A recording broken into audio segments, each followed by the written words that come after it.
By now, everyone has heard about US President Donald Trump's dangerous fantasy of ethnically cleansing the Gaza Strip of its entire population, some 2 million Palestinians, forcing them to go to Jordan and Egypt, and then turning Gaza into a luxury playground for the rich. Let's take a look at a couple of clips of the president's comment to set up our next discussion. Let's take a look at the first one. The U.S. will take over the Gaza Strip, and we will do a job with it, too. We'll own it and be responsible for dismantling all of the dangerous unexploded bombs and other weapons on the site, level the site and get rid of the destroyed buildings, level it out, create an economic development that will supply unlimited numbers of jobs and housing for the people of the area. Do a real job, do something different. Just can't go back. If you go back, it's going to end up the same way it has for 100 years. And let's take a look at one more clip. Would Palestinians have the right to return to Gaza if they left while the rebuilding was happening? It would be my hope that we could do something really nice, really good, where they wouldn't want to return. Why would they want to return? The place has been hell. It's been one of the meanest, toughest places on earth. And right now, I've seen every picture from every angle, better than if I were there. And nobody can live there. You can't live there. So if we can build them through massive amounts of money supplied by other people, very. So Israeli leaders, including Benjamin Netanyahu, who you saw right there grinning next to President Trump, have reacted with glee. That includes so-called opposition leader Benny Gantz and far-right politician Itamar Ben-Gvir, who said he would return to Netanyahu's coalition government only when he saw Palestinians starting to leave Gaza. But within hours of those comments at the White House on Tuesday, Trump administration officials were walking the president's comments back amid a huge international uproar. Egypt, Jordan, and Saudi Arabia flatly rejected Trump's comments. Saudi Arabia said its insistence on a Palestinian state before any normalization of relations with Israel was, quote, non-negotiable. It quickly emerged that the idea seems to have come from Trump without any previous planning within the US government or even coordination with Israel. We'll talk more about that later in the program. Notwithstanding the sheer illegality and depraved immorality of ethnic cleansing, it was clear that no thought had gone into how the United States would occupy and own Gaza, as Trump put it, or how it would defeat and remove the Palestinian resistance that had humiliated the Israeli army for 15 months and forced it to retreat. And who would finance the massive reconstruction? Trump made clear it would not be the United States. Was the president seriously proposing to send the US military to Gaza, the same US military that was incapable of building a floating pier off Gaza's coast after spending $230 million on it? You may remember this story from back in July. Today, Trump confirmed that he wasn't proposing to send any US troops to occupy Gaza, claiming in a post on his Truth Social website that, quote, the Gaza Strip would be turned over to the United States by Israel at the conclusion of fighting, and that no soldiers by the US would be needed. But even if the plan appeared to fall apart almost immediately, it has set off alarms and exacerbated fears that the ethnic cleansing of Gaza is Israel's ultimate goal. After all, Israel only exists due to the mass ethnic cleansing of Palestinians from their homeland in 1948 and ever since. The fulfillment of the Zionist project is predicated on the expulsion of the Palestinian people from their land. As long as Zionism exists, Palestinians can never be safe. That is just as true in the West Bank, where many Israelis are undoubtedly optimistic that Trump will bless Israel's formal annexation of the illegally occupied territory, something that Trump has also hinted at in recent days by pointing out how small Israel is on the map. So what Trump was stating in starkly crude terms is the essential logic of Zionism, past, present, and future, a logic that is overwhelmingly supported by the Israeli Jewish public. And the idea that Trump spouted, specifically with respect to Gaza, is not new. Almost a year ago, Trump's son-in-law, Jared Kushner, who served as the architect of the so-called Abraham Accords in the first Trump administration, spun a similar fantasy.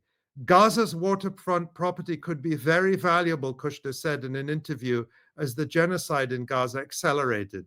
Kushner added, "It's a little bit of an unfortunate situation there, but from Israel's perspective, I would do my best to move the people out and then clean it up." That sounds very similar to what Trump said in his press conference with Netanyahu on Tuesday. Well, you won't be surprised to learn that it is being reported that Kushner played a key role in crafting Trump's comments. And you may remember back in October 2023, in the first days of the genocide, there was a leaked document from Israel's intelligence ministry setting out a plan to force the population of Gaza into Egypt's Sinai Peninsula. At the time, Netanyahu's office downplayed the plan as merely an initial document of the kind that can be found in dozens of iterations at all levels of government. It claimed that the document had not been discussed at any official forum in Israel. But in May of 2024, Netanyahu's office issued a PowerPoint presentation for its so-called Gaza 2035 plan, where Gaza would supposedly be turned into a high-tech free trade zone ruled by Arab collaborators under Israeli control and all financed by Gulf money. According to the Jerusalem Post, Netanyahu's plan also says that if such an intervention is successful in Gaza, it can be repeated in Yemen, Syria, and Lebanon.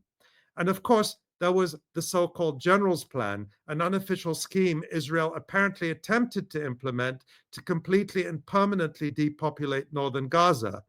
Although various Israeli politicians and generals openly fantasize about expelling the population of Gaza, Israel's government has never explicitly said that is the ultimate goal, even if Netanyahu and those close to him yearn for that outcome. It is clear that Israel has acted as if that's the goal. Its deliberate mass murder by bombing and mass destruction of Gaza's housing and infrastructure, healthcare system, its deliberate blocking of food and humanitarian aid to starve the population. All this can only have had one intention: to make Gaza uninhabitable and force its population to seek sustainable life somewhere else. And of course, all that was done with the full knowledge and unconditional assistance of the United States under the administration of President Joe Biden and Kamala Harris. Indeed, Israel could not have done it without the Democratic Party administration's full support. The reality, however, is that after more than 15 months of genocide and indiscriminate destruction, the Palestinian people did not leave Gaza. And we just saw 10 days ago how hundreds of thousands of Palestinians returned home to the north as soon as the coastal road was opened as part of the ongoing ceasefire and prisoner exchange deal. Joining us now is someone who is intimately familiar with the realities in Gaza. He is an engineer and PhD researcher, and he serves as the spokesperson for the Gaza City municipality. He is also a regular contributor to the Electronic Intifada. I'm really pleased and honored to welcome Asem Alnabih to the Electronic Intifada live stream. Welcome, Asem. Oh no, we lost Asem, we've sound. lost your sound. No. We're going to try and get it back. Of course, we tested the sound before we went live, and everything worked. So this is how it Figure it is. out. We'll figure it out in a second. Let's see what we can do. Tamara is working behind the scenes. Oh, I still can't hear. So, over the last 15 months, we've been, quoting from Asem's incredible reporting from Gaza City as the spokesperson for the municipality. I know that I've, almost every live stream news report that I write every week has something from Asem in it, either from his contributions as a feature writer for the Electronic Intifada, or through his work at the municipality. And what he and his colleagues have done is unbelievable. Within the constraints of what they're able to do now. Asem, are you here? Yes, I am. Ah, we can hear Wonderful. you. That's wonderful. Wonderful. All right. So thank Okay. you so much for joining us, Asem. I was preparing like an introduction, but I lost it. So It's okay. thank you for Yeah, go ahead. thank you for having me today, and I would like to thank you, Ali, and also especially greetings to you. You know, we believe that you tried something like many Palestinians. 2 weeks ago, you were in a prison, so respect and love from Gaza. And to all Electronic Intifada team, it's my pleasure, actually, and my honor to be with you today to talk about our beloved city, Gaza. Thank you so much, It's our Asem. honor. Yeah. Thank you. It really is our honor. And of course, we're going to talk about the situation in Gaza City. But before you became an engineer and before you began your work with the Gaza municipality, you were a friend and a student of our beloved Professor Rifat al-Arair, who was murdered in the genocide on December 6, 2023, along with several relatives. This week, Asem, you performed an exceptionally difficult and important task in locating Rifat's body and moving him to a permanent gravesite. Please tell us about that and what it means to you. And some of these photos that we're showing are the ones you posted on your social media accounts of the grave. To be honest, I would like to apologize for my weird accent. I had a great teacher, but I'm not. And also, I knew Rifat 25 years ago. When I was 9 or 10 years ago, my father sent me to a summer camp. I saw this beautiful guy there. He was like 19 years old or 20 years old. And he taught us how to sing, like some, some Palestinian cultural songs. I can still remember that word till now. So then he has a very good connections with my family. Also, my uncle, Dr. Hassan, was his teacher at the Islamic University of Gaza, and also we have like a family relation. Like his cousin got married with my sister, so also we are relatives, like somehow. We did some projects together, so I can say that he was my friend, my colleague, my mentor, my supervisor, my teacher, my family friend, and even we had a special experience, like to live together in this genocide. We walked together, we talked, we ate together, we searched for water, we escaped from a place to place, we searched for internet, and he called it the long way for internet. So I want to start from your question. 2 calls from his mother. 3 weeks ago, his mother, a very beautiful woman, respected lady, Hani, we call it Khalto Hani, Auntie Hani. She called and she said, Asem, please, I want to feel comfortable. I want to find Rifat, I want to move him. And I know you were close to each other, so please let us do it. Then I said, this is was 2 days before the ceasefire. So I told her, yes, this is my goal now. Just let us do it. So it became my dream, became my goal, and my daily routine in the last 2 weeks, like searching, finding, And I can't say it was easy. It was very difficult looking. And I don't think this is a popular experience. People didn't used to search for their friends in a makeshift graveyards or and just 2 hours ago, I received another call from his mother. She called me 2 days ago after we returned his body back to Ashujaiya, the neighborhood where he lived, where was he born and lived, and we met also in Ashujaiya for the first time. And she called me. She told me, "Now I can sleep well, Asem." After, because she lost 4 of her kids, like Rifat, Hamada, and Salah, and her daughter Asma. So it's, and also four of her nephews, grandsons. So it's a big loss for her also. She called 2 hours ago and she said, "Asem, I saw Rifat in my dream last night, and he was wearing a white dress, a very white dress, a very clean one. And she wanted to give him a watch. Then she told me after I saw him, he was wearing a very beautiful watch, even better and even nicer of my gifts." And she told me, I can't understand. What does that mean?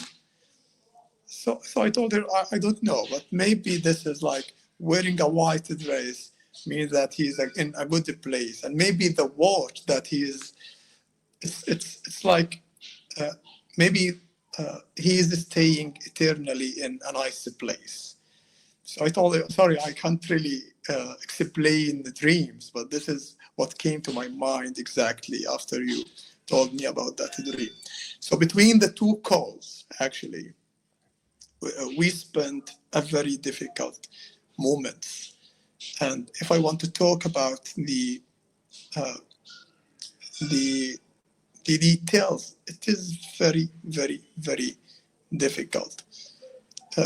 It's not easy. It's not easy to search in a makeshift graveyard looking for names. We are not talking about headstones with excellent handwritten or printed names. No. You are just searching in cartoons or papers, tape notes, and on literally on the sands. And a lot of them, it's already erased. A lot of makeshift graves are not really clear if this is a ground or if this is a graves, I searched in 4 makeshift cemeteries. I read maybe more than 1,000 notes. Actually, I met numerous people, like potential people who may participated or saw something. But after a lot of searching, we found a guy who participated in that day. So we went to the place. He showed us where is exactly believed that Rifat and his brother and his sister Asma and another 4 nephews. And one of the things that shocked me that there was no exact number about how many persons were with Rifat. Like even like his son said 8, his neighbor said 9, his brother-in-law said 7. So like his relatives doesn't know exactly how many people with him because nobody participated. No, I mean, even his close friends, even his close family. I know on that day it was like extensive and intensive targeting on Gaza, especially, you know, the month after the temporary ceasefire. It ends on the beginning of December, and then like we lost a lot of people on that month. And also the day of digging, I was literally afraid of that day. I brought the body bags. I brought the gloves. I brought the like, you know, everything necessary. Then I searched for a specialist. I said we need a specialist to help us digging for bodies, you know, human bodies. Then there is no one, because everyone said like there is a lot of cases like Rafat, thousands like Rafat. So everyone is taking care of his loved ones. So we went to the place. I informed his father, his mother, everyone, his friends, and we went to that place. We started to dig, and I can tell you that my heart just stopped for a moment after we start to see the fabric, because on that time they used to put people just in covers, you know, a fabric covers, blankets. Then they just put them in the ground because no resources on that time. So when I saw the corner of that fabric, a part of that fabric, I like my heart just stopped for a moment.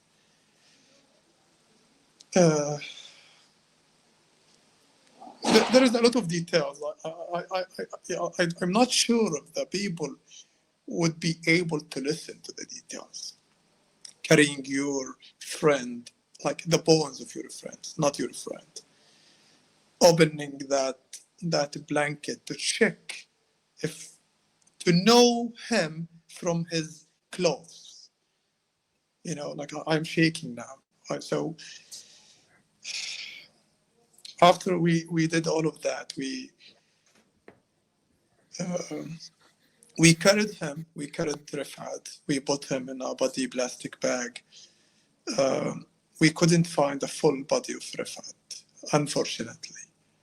We found a full body for his brother Salah.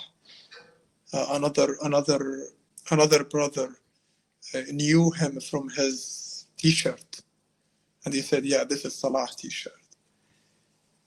But we couldn't find Rifat's body as Rifat, so we put 4 people in one body plastic bag. One of them was Rifat, and since I am the last living person who met Rifat on that day, just 15 minutes before he was martyred. So people asked me, like, check, you may know from his T-shirt. And I had to look, I had to see. So I'm sorry I'm sorry to Rifat. I apologize to Rifat that I couldn't realize, I couldn't know.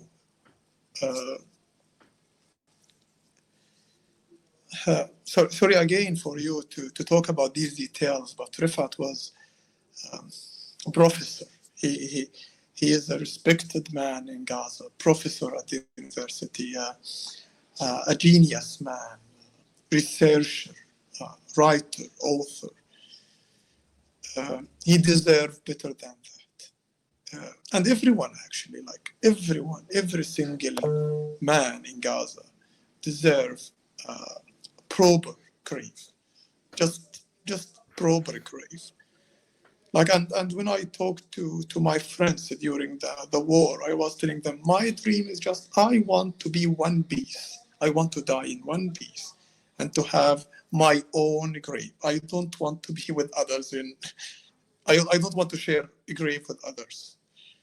So this was our dream during the war, and I hope that no one in the world should live this experience.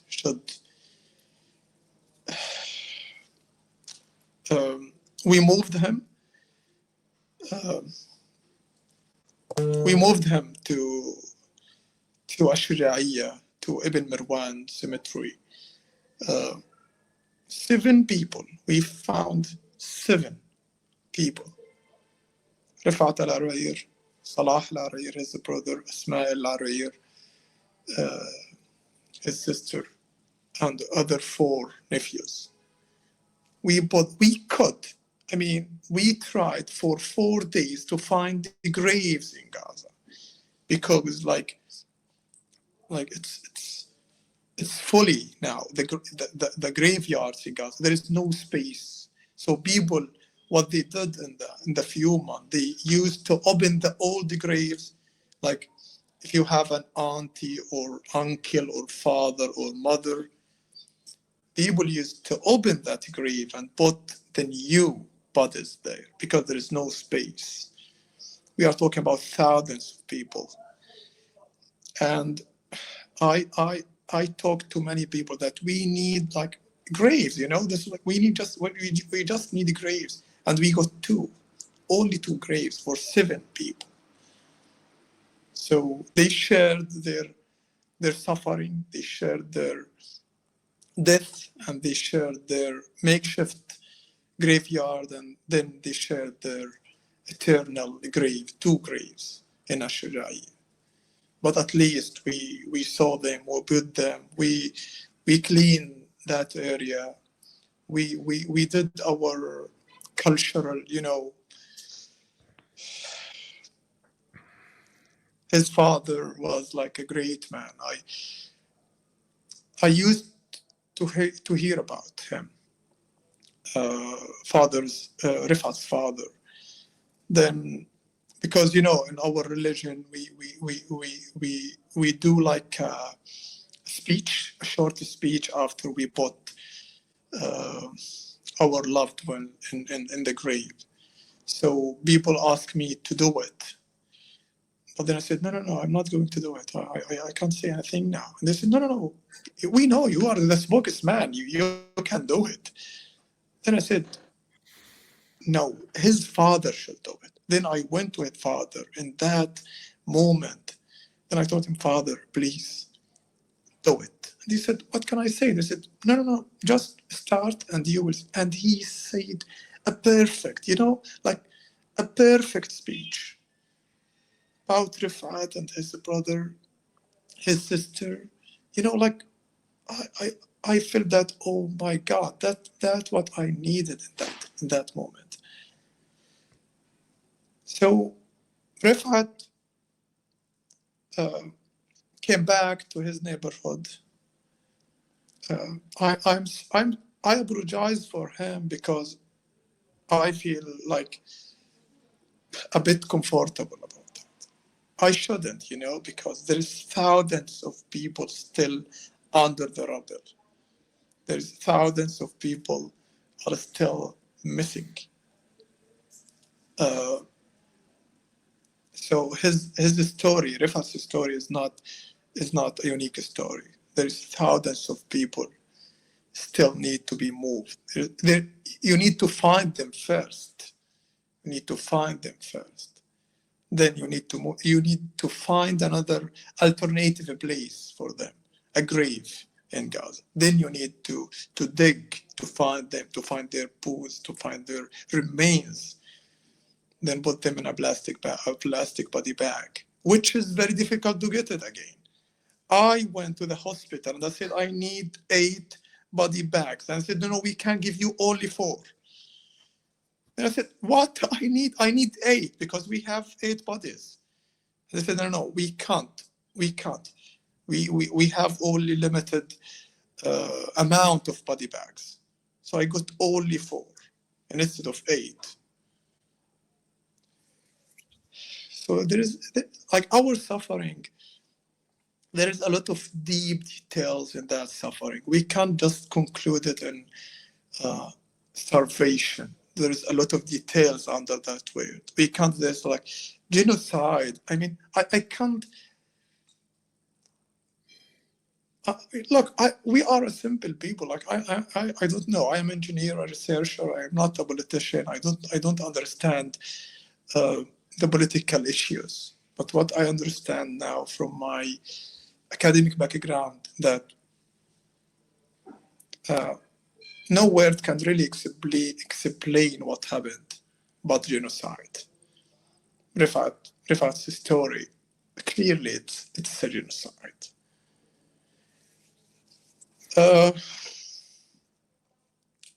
So he was a great man. Till now, till the last moment, I was telling myself that no. He's still alive. He's joking, because we know Rifat. He used to do this this kind of comedy. But after we put him in that grave, I said, no, it's true that we lost him. Not me, not you. Everyone in this world lost Rifat. A very pure guy, a very simple soul, a genius man, a very smart human. Like, we are all losers because we lost Rifat. But again, he paid for his message. He tried his best to convey his message to the people, and he paid his soul, his blood, to show the truth to the people. So we have to choose whether we want to see it or just to neglect it and to say no, nothing happening in Gaza, and to propose a nice ideas like relocating the people there, or whatever the politicians are saying right now on the world. May he rest in peace eternally. He deserves that. And I'm planning for like a gathering for his students and his teachers and his colleagues soon, after we prepare a nice headstone with his nice poetry. If I must die, we will engrave it on his grave. I'm trying to do that, inshallah, next week. Then we will do a nice gathering there, talk about him, share our nice stories and jokes with him, to make his dream true. That like, because he told us what is his dream. Like, if I must die, you must live. To tell his story. Oh,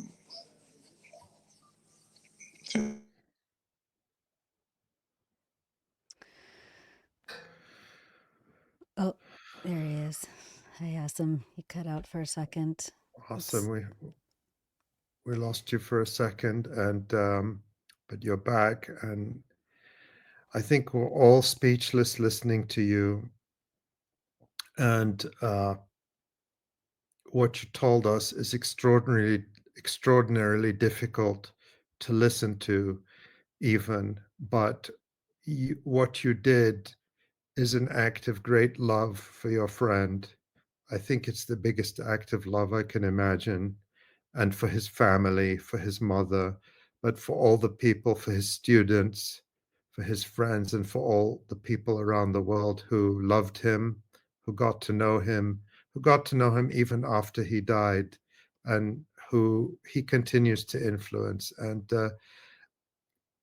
the point you make about this being the situation of thousands of families, thousands of people, every single one of them deserves dignity. And you gave that dignity to Rifat and his brother and sister, and Rifat's nephews who were murdered together in that attack. And that's something extraordinary. And we're incredibly grateful to you for sharing that story with us. Awesome.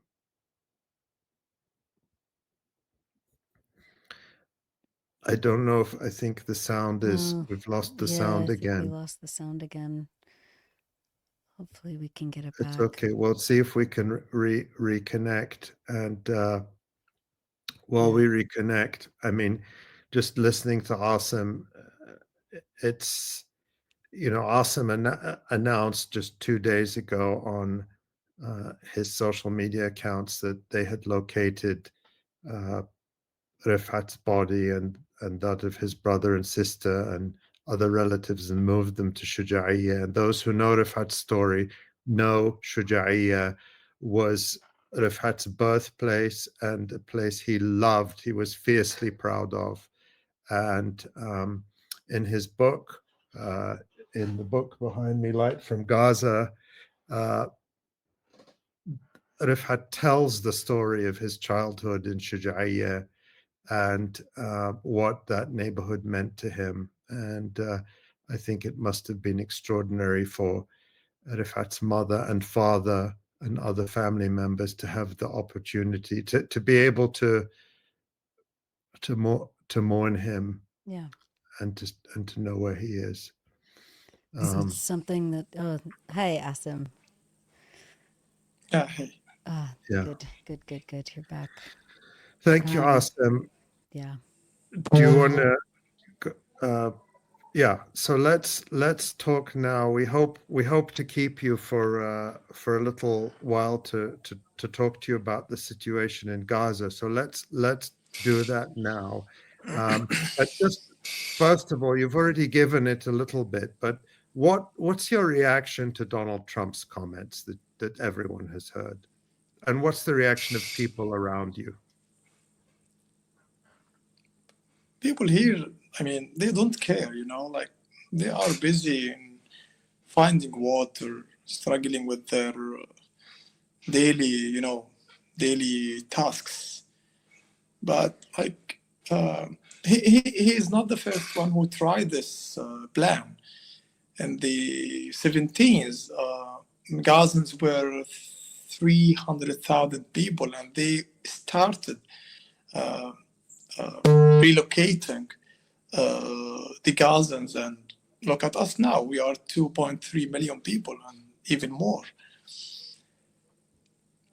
I think Mr. President Trump knows, as you know, as everyone knows, that there is only one solution to this complex situation. Just give us our state, just give us our rights, give us our self-determination. It is very easy. Why they should take that headache, like moving 2.3 million? We have our own land. We have our own capabilities. We are smart people. We would like to participate in the international development. We have doctors, engineers, teachers, artists. I mean, just do it. I mean, there is only one solution, and even our grandparents understood that solution. You tried everything with us, and actually, that idea started 15 months ago to force people to leave Gaza, and the harsh way doesn't work. So if Mr. President Trump wants really to solve this issue, he can do it easily. Just give the Palestinians their rights. That's easy. That's what I can think about it. Moving people and relocating them is not that easy. There's easier ways. And he's a good businessman. He should understand that. Why should you pay all of that, billions of the Americans' money to relocate people to do another? I don't understand that. I am an engineer. I understand math and physics. This is like it's like equation. Okay, just do the easier way. Do the easier way. We want to live in peace. We want to contribute to the development of the world. We want to do something. But he could try. He he could try, but a lot of people tried that way in the last 70 years or 80 years. And we are here since 4,000 years ago. You know, we, not me, not my grandparents, we are here. A lot of people came and tried to kick us out of this land, but they left. So just read the history and then be smart enough, as you said about yourself, and give us our rights. If you want to solve the issues in Middle East, just give the Palestinians their rights. Everyone is telling you that. So, like, even the Israelis now, they understand that there is no solution but to give the Palestinians their rights. And I think we deserve it. It's our land, you know, it's our land. We are good people. We are smart people. We,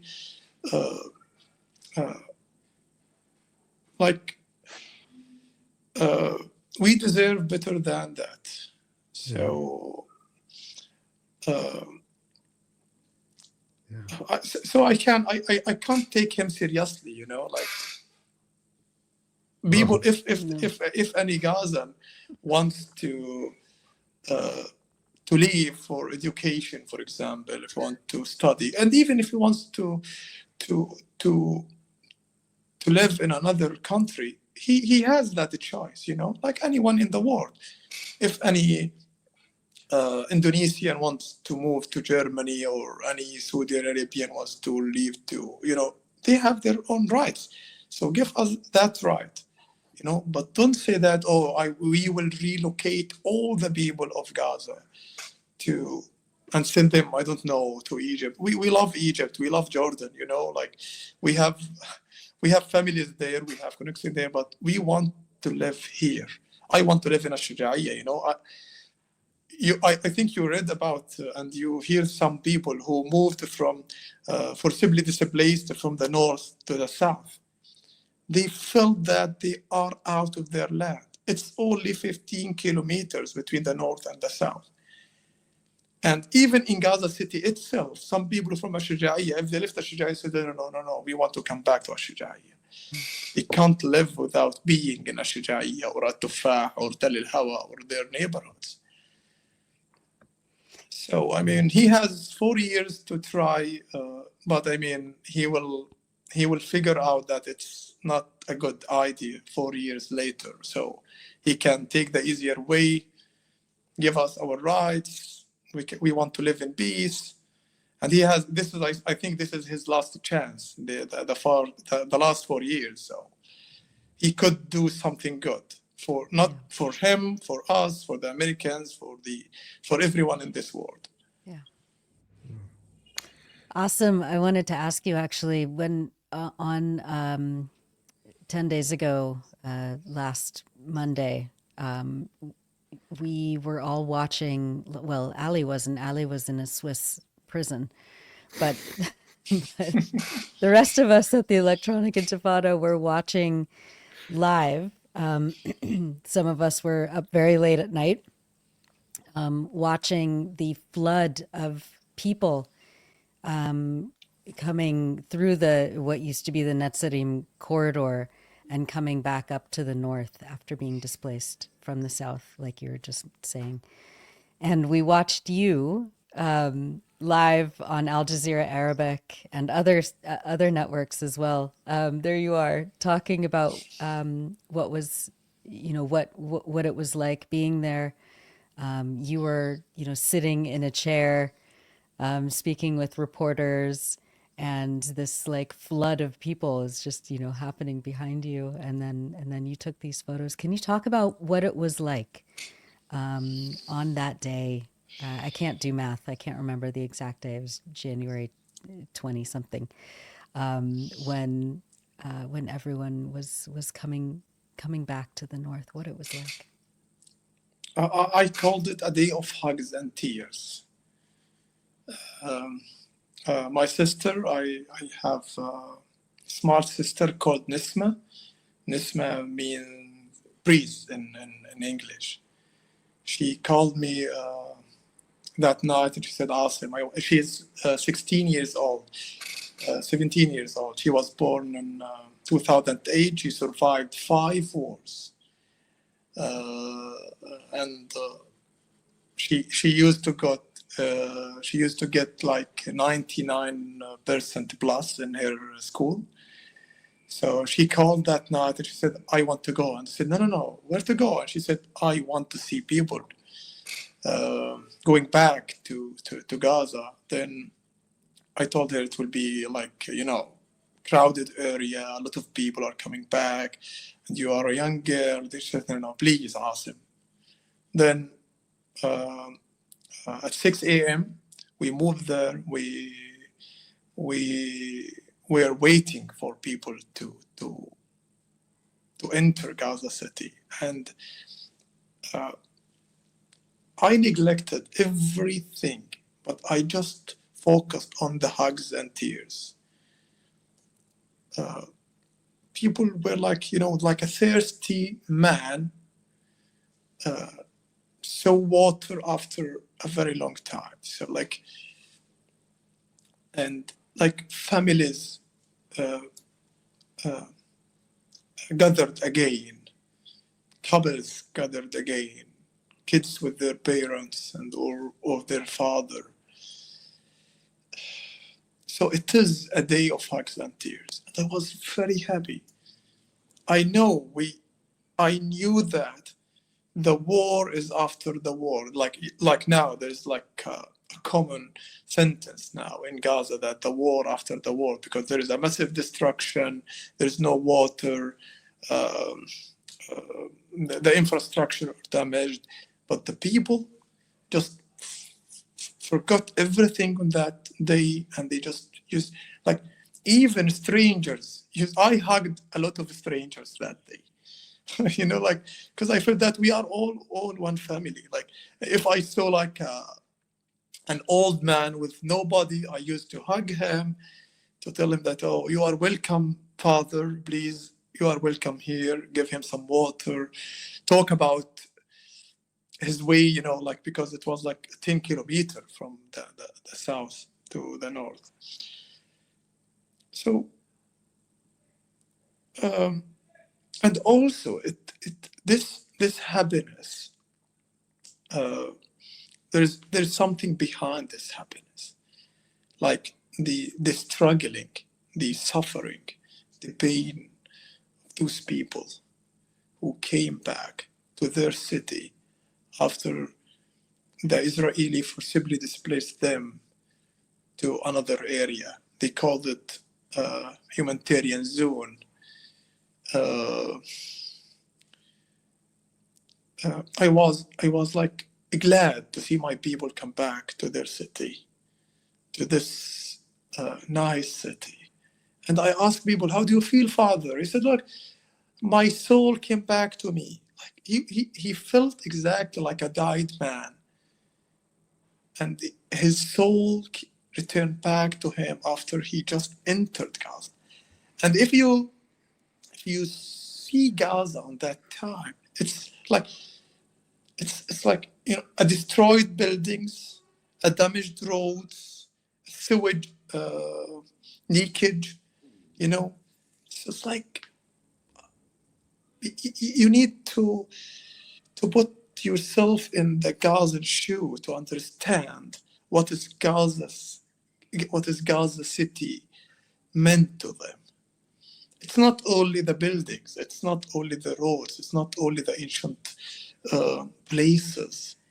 It's the smell of Gaza City. It's it's the feelings there, and it's something complicated. We can't really explain people why we love Gaza to the max.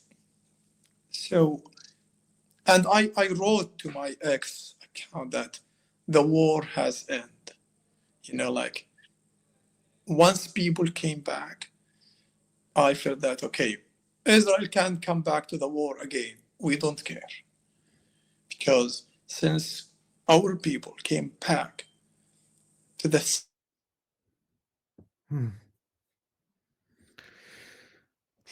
Ugh, still Well, so much infrastructure that needs to be yeah, we'll try rebuilt to and get Asem repaired. back, but listening Yeah, to him, and you just contrast that with the way I hate to even mention the name of Trump in this I context, know. the way he talks about the people of Yeah. Gaza as disposable, really, Yeah, like and Gaza pieces of just furniture. Yeah, of yeah, a course. demolition site. Gaza is a demolition site. Ah, Yeah, there he is. Sorry. No. awesome. Awesome. No, it's okay. We are so grateful to have you with us. Awesome. You speak about Gaza City with such extraordinary love and feeling, and it's clear that the people of Gaza City feel that as well. And we've seen that in those incredible images.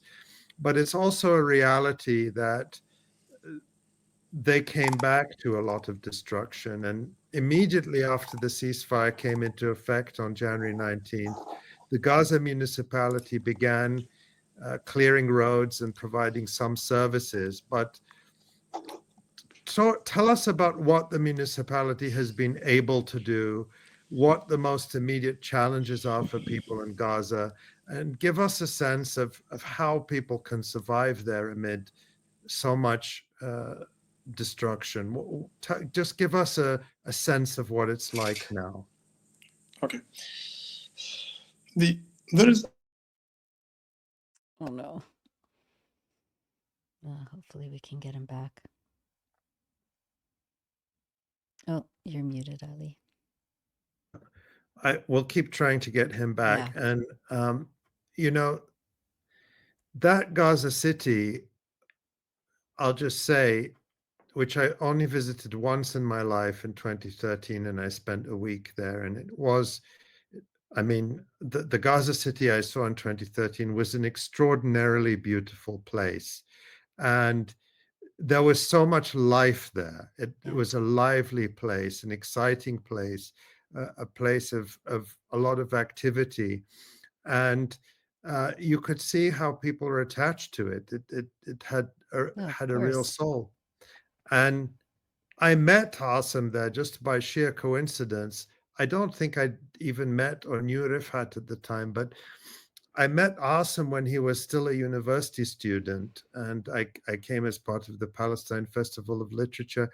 And he was one of those students who just stuck in my mind, and I never forgot him. And we stayed in touch a little bit, and it just shows what a small world it is that we remain connected in this way. And Asem has become Yeah.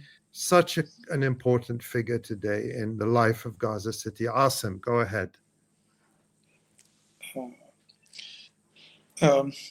there is a massive destruction. Okay, thank you for your words. Like, I'm not You that aren't supposed to important. hear that. You aren't supposed to hear any of it. I'm not that important, but it's You are to us. You are. talking about the massive destruction in Gaza. It's not only a destruction in the infrastructure. It's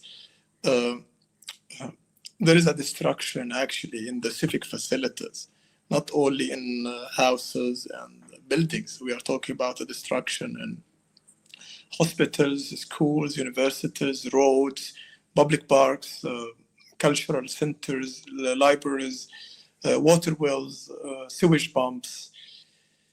So it's unbelievable destruction actually. And as an engineer and a researcher in engineering, I can tell you there is a lot to do to rebuild Gaza.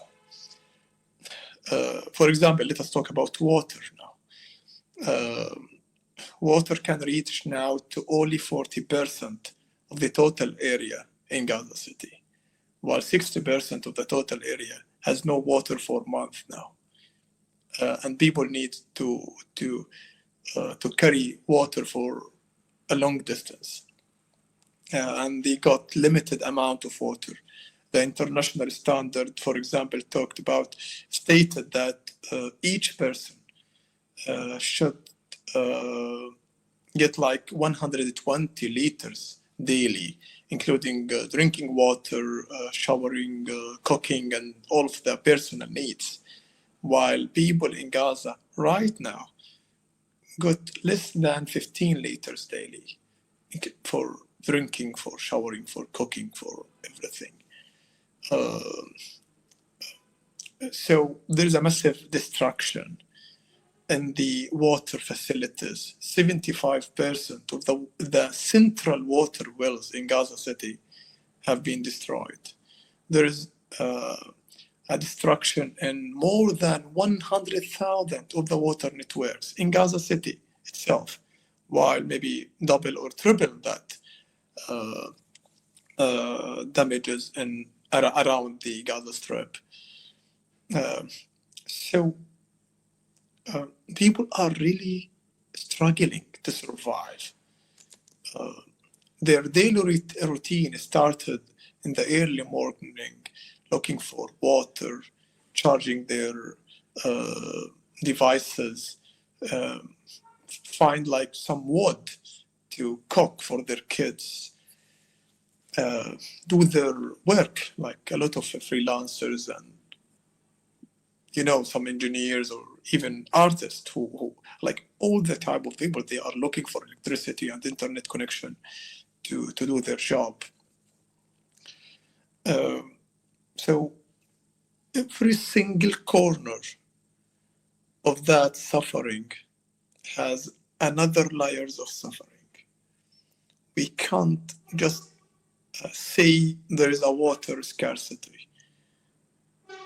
Being deep in that crisis will show you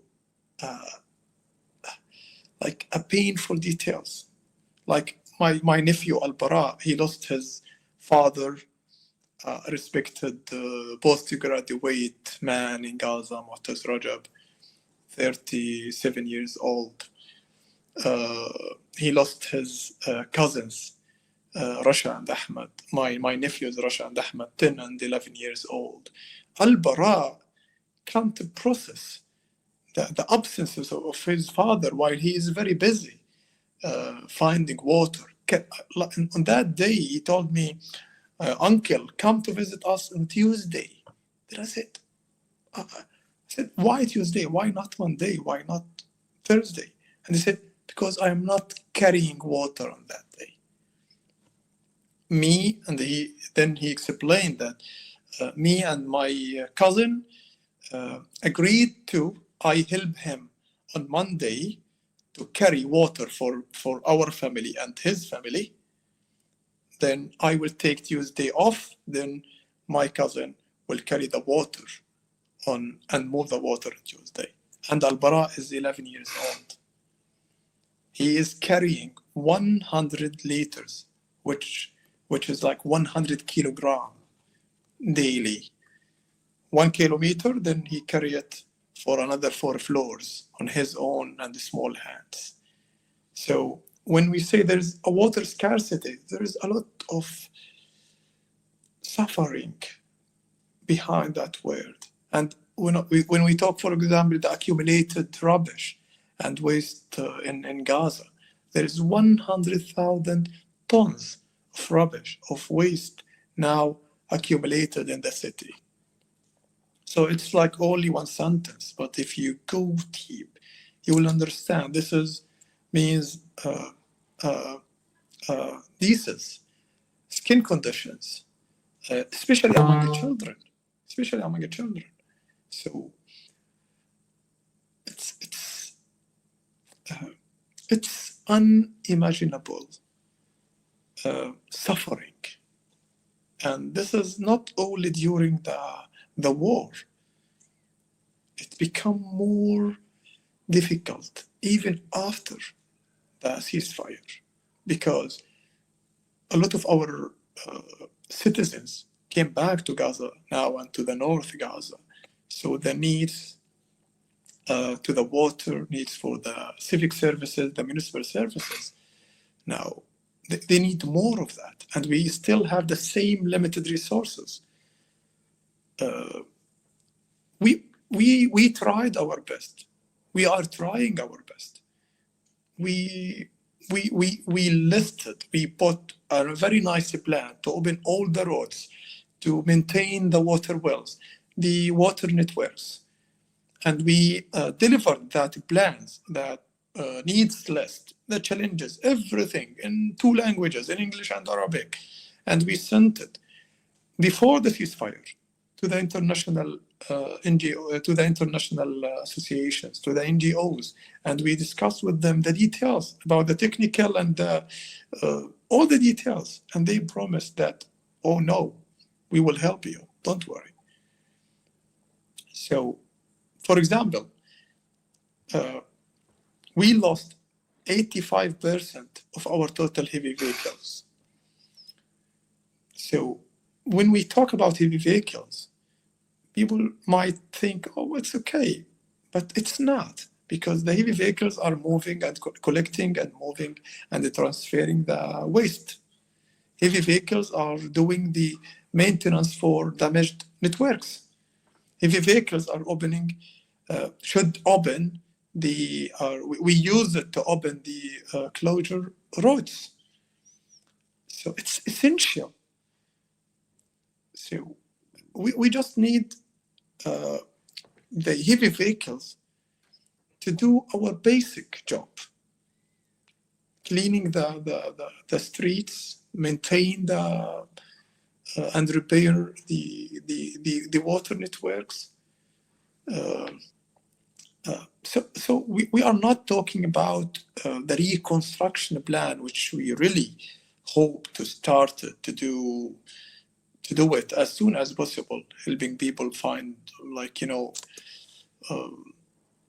a way to rebuild their home, their houses. But till now, we are, I think, more than 2 weeks of ceasefire, but we still wait for that heavy vehicles and a lot of other needs, like the maintenance for the equipment for maintenance, the tools for that we need to use it in water wells, generators, sufficient amount of fuel. There's a lot of things, and we just wait, just wait, and people are still suffering. So time is not, maybe time is just fast for the politicians around the world, but it's very, very slow to the people in Gaza, especially Sorry, Asem, what is holding up? You said that international organizations promised to assist. This is day 19 of the ceasefire. What do you think is the obstacle to this equipment and these essential supplies coming in? Or what are they telling you? We should wait. They are trying their best. It is a political issue, still under the discussion. No real explanation about this is happening in the ground. Because, like, for example, Sheikh Ridwan Basin, like, and it's a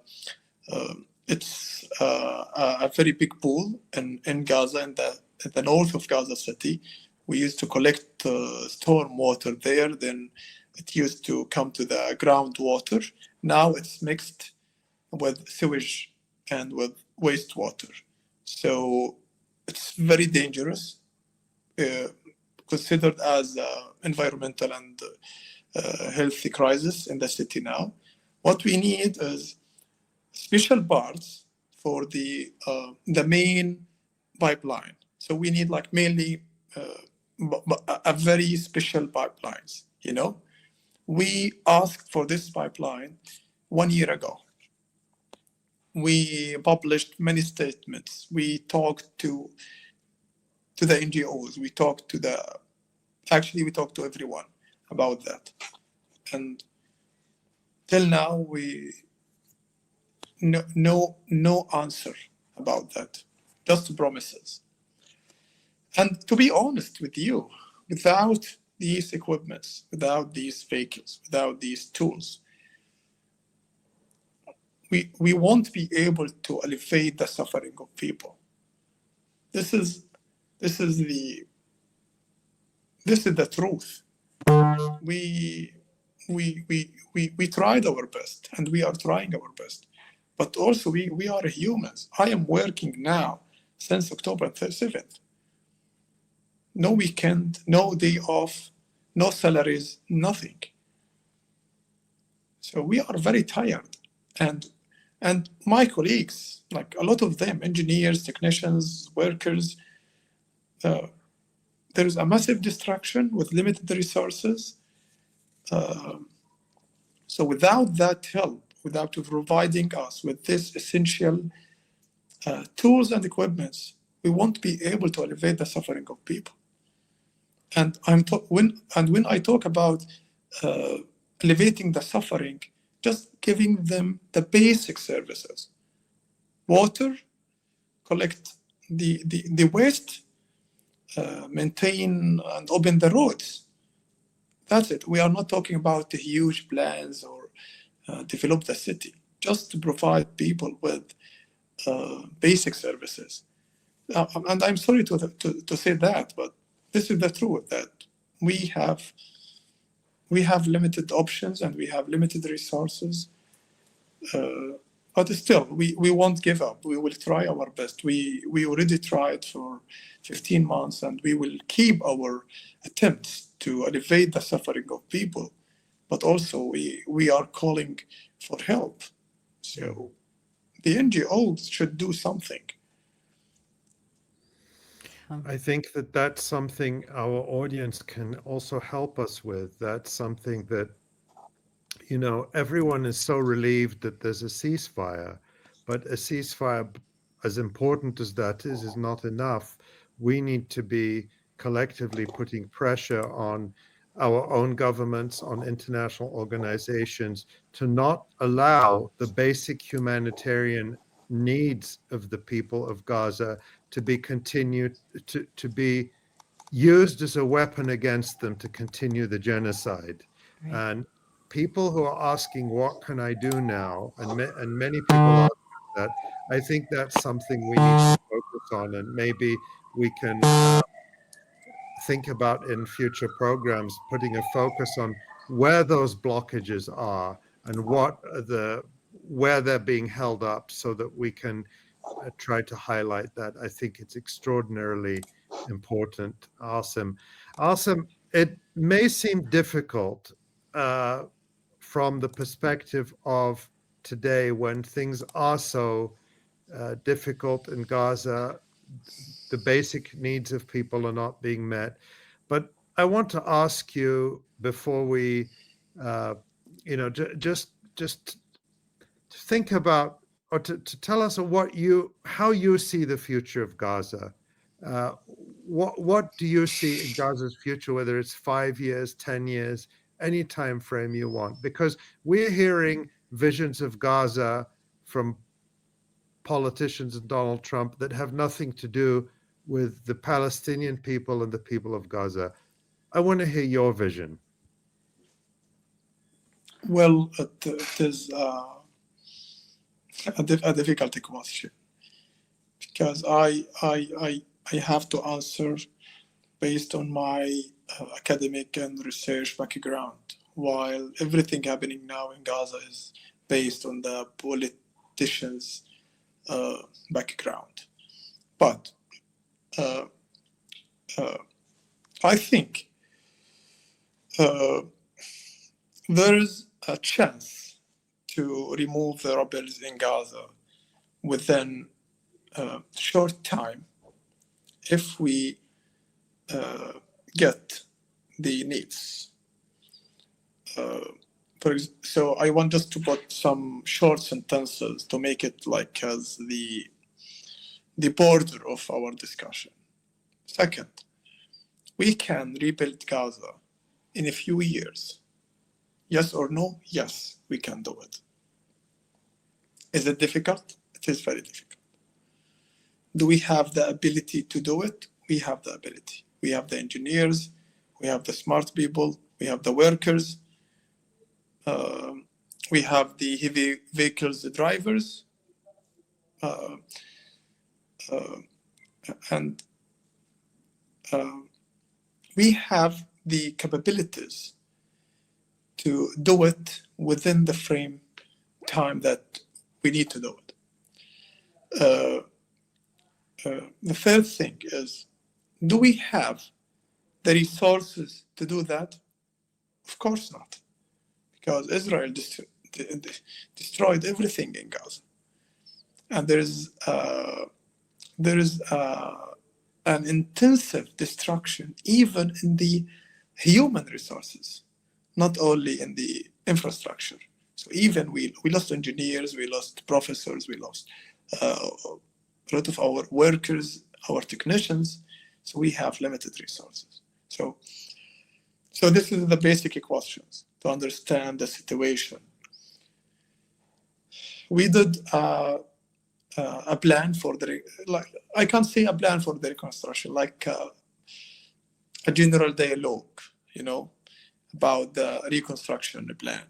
And we discussed about these principles with NGOs, with some professors inside and outside Gaza. And we had what I can call it a philosophy about the reconstruction.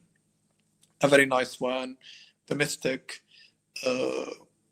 but we did it as a Palestinian, we understand our culture, we understand our society, we understand our needs.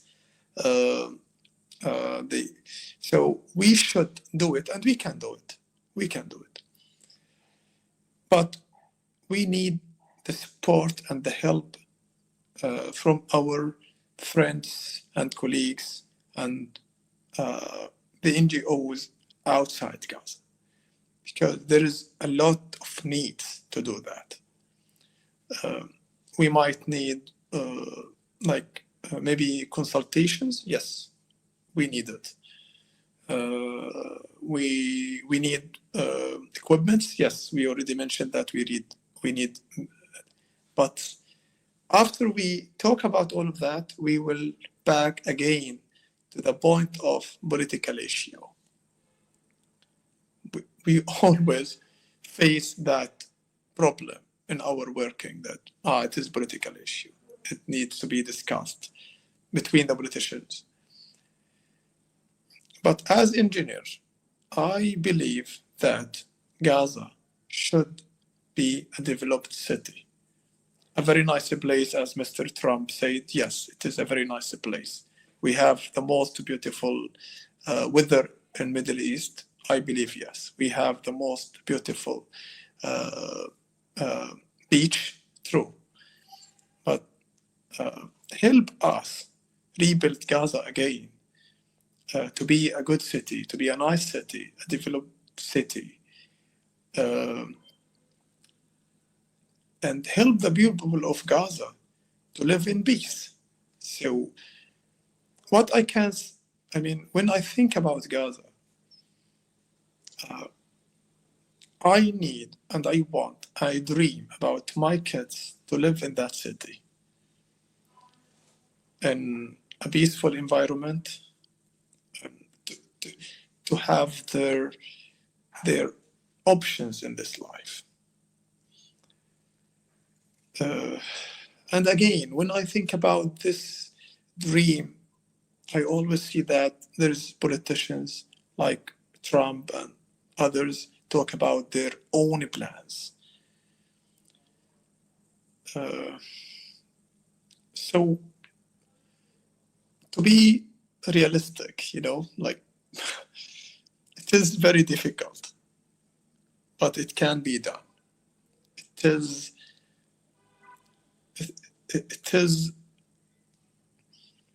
is not easy, but we can do it. We can manage and we can lead that process, but we need help. This is what I can say about the reconstruction of Gaza.